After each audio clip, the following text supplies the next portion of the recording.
My friend, he weighed less than 100 pounds, had almost no muscle mass, was constantly bullied by this heavy-set kid. My friend finally had enough, grabbed the kid by the arm and threw the bully over his shoulder. The kid just laid there crying. Sadly, my friend was suspended for it. Yeah, but F it, I am proud of every time I inflicted even a little bit of pain on someone who wanted to hurt me, even if they hurt me more as a consequence. No regrets for fighting back. I always got the most enjoyment from my own spite. That's why you've got to put a fear of death in them. I always went with strangulation because the most primal part of your brain realizes that person could have just not let you go and you'd have died. Especially if you let go so they can get a quick gasp in before continuing on and off for a bit until you're bored. Yes, it's messed up. But I never got my ribs kicked in again by about 7 to 8 people and no one laid a hand on me again. There's this shock the bystanders have that you're not mucking around, that you might actually kill their friend, and if they're not conditioned right they just stand around with their thumb up your ass while you torture their friend. The tortured party realizes that their friend are doing nothing while you're possibly killing them. If you have kids, I cannot stress telling them about the strangulation method to bullying. My dad told me about it because it worked for him and it worked for me. The expression "put the fear of death in them" is accurate. My teacher once, in 6th grade, pinched me and dragged me by my arm really hard and would not let go even though I begged for it multiple times.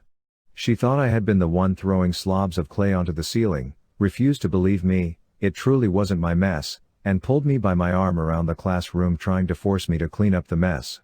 I begged her multiple times to let go of my arm, but she didn't, so eventually I slapped her in the face.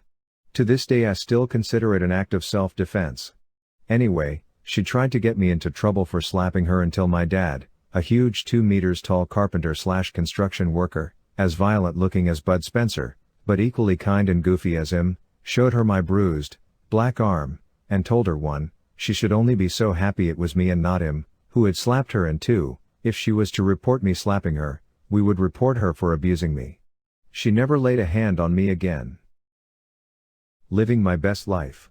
Being a young teenager wasn't kind to my body, and as a result I was bullied by the guys for being an ugly duckling. The girls were maybe worse, tried to undermine my self-confidence by picking apart my looks. I don't think I was ugly, I just didn't care as a child.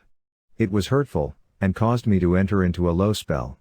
Instead of focusing on how I looked, I studied hard, was recognized for my creative talents and athletic strengths. I eventually grew out of that awkward phase, found enough success in a field that makes me happy, and learned how to take care of myself. All in all, I think I grew into a wholesome person, and in my mind I forgave my bullies. They were children projecting their insecurities onto others, it was their outlet. Over the years, I got to know them and they changed as they aged. I can call some of them close acquaintances now.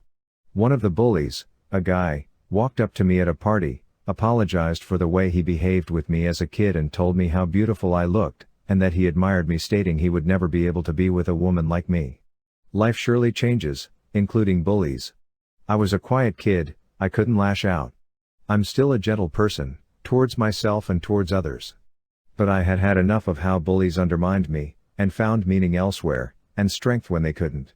I'm sorry if this doesn't answer your question, but rarely did an outburst ever do any good. She never laid a hand on me again. Life surely changes, including bullies. Honestly, this is something that I think too few people realize. We tend to kinda just see bullies as these blobs of negativity who deserve every bad thing coming to them, but honestly I strongly believe 99% of the time they're regular people with their own struggles, and in time a lot of them change and regret their actions.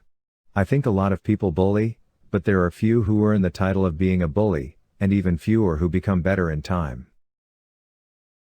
Back in junior high, I had my growth spurt before most of the other kids, and I was pretty tall/large. I ended up looking like a linebacker by age 13. But I always leaned more towards intellectual pursuits, and I was soft-spoken, etc., so that typically made me a target for bullying. One day I'm at a big pool party with a bunch of kids from my class. I'm hanging out in the water, minding my own business, squatting in the 4 feet end of the pool. Then the most popular guy in our class, a blonde kid that was about 5 feet 3 inches, comes over and starts randomly giving me a titty twister. Just grabs my nipple and twists, out of the blue. For whatever reason, that was my limit. I grabbed him by the neck and stood up, and hoisted him out of the water. Our height difference meant that he couldn't get his feet on the ground, and all he could do was hold onto my wrist and try to pull himself up to breathe. I ended up holding him there for a few seconds, still not even processing what I was doing. Then one of my friend's dad, super cool guy, put a hand on my shoulder and gently said in a funny RoboCop voice, "New directive, exit kill mode," and it popped me out of my rage and made me realize what I was doing. I put him back down, and he flailed/coughed for a few seconds, then sheepishly swam away. Never got any more titty twisters. I punched the shit out of one guy. First year of high school. I was a great cricketer and was part of the school's team even though middle schoolers weren't allowed. So people didn't know I had some pull with the teachers. This random guy, my year but not my class, started picking on me since he assumed I got in the cricket team by bribery. He and his friends started picking on me. I slowly was getting annoyed and I knew one complaint to the teachers would solve every single problem I have, but I didn't because it was my first year. I did decide to start recording them. They were very verbally abusive, so I got some good recordings. Phones weren't allowed, but again, I had pull and now I had proof.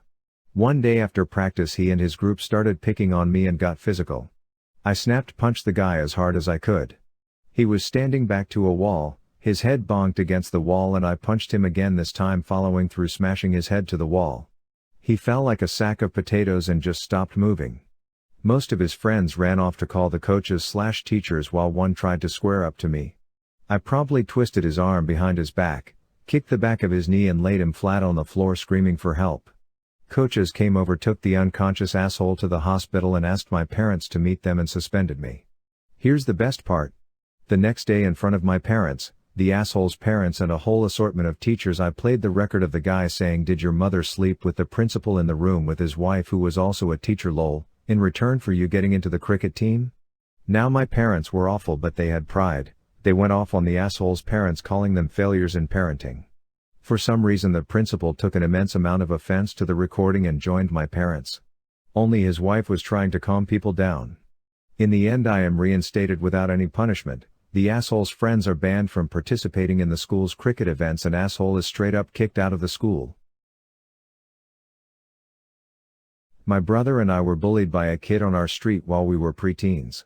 One night in our early 20s we were at a bar, and by now my brother was 6 feet 4 inches and 250 pounds, and I saw the bully standing with his friends. I pointed him out to my brother and we went over to confront him. I thought maybe we'd just push him around a bit, but my brother walked up and immediately headbutted him and pummeled him for a couple minutes until the bouncers pulled him off. I was actually very proud of him,